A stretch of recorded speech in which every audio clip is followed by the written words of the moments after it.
भारत की आत्मा का एक व्याख्या है सिख दर्शन। ये इसका लास्ट अपडेट है। हमारे आईफोन के अंदर iOS अपडेट होता है, एंड्रॉयड अपडेट होता है। तो समय की परिस्थितियों के मुताबिक आपके दर्शन के अंदर कुछ ना कुछ अपडेट होना अनिवार्य था। तो मुझे ऐसा महसूस होता है कि जो सिख दर्शन है वो शायद हमारा एक अपडेट है। उसके अंदर सिस्टम को ओपन किया गया है। उसके अंदर कहा गया है अगर बाहर से हमलावर आ रहे हैं, लड़ना चाहते हैं, तो सिर्फ क्षत्रिय उनसे नहीं लड़ पाएंगे, उनकी गिनती ही नहीं है। अगर आपके ऊपर 1 लाख आदमी आ रहा है और आपके हर राज्य के अंदर पहले तो राजा एक दूसरे के विरोधी हैं, जी। और दूसरा एक राजा अपनी 5,000 की फौज के साथ क्या लड़ेगा किसी के साथ। तो यही कारण थे कि आपके सिंध दरिया पार होती थी और पहली बार उसको पानीपत में रोका जाता था।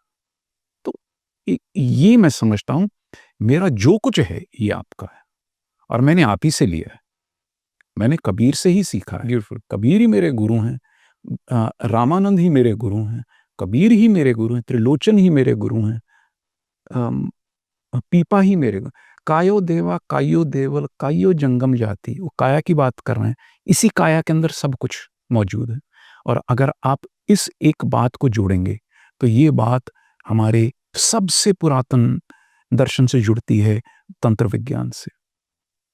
कायो देवा कायो जंगम जाति, कायो धूप दीप नहीं बेदा, कायो पूजो पाती, काया बहु खंड खोजते नवनिध पाई, ना कछु आईबो ना कछु जाइबो, राम की दुहाई।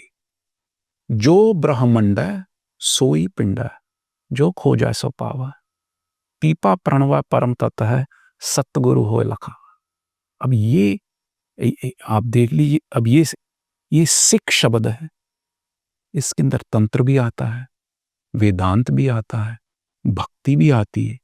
हमने सब कुछ हमारे गुरुओं का मतलब उनका, मैं नहीं उनकी जगह, उनके दिमाग में क्या चल रहा था मैं नहीं सोच सकता हूँ, मेरी इतनी वक़्त नहीं है। पर मुझे ऐसा लगता है कि वो कहीं ना कहीं एक सब दर्शनों को जो समोना चाहते थे किसी एक धारा। जी।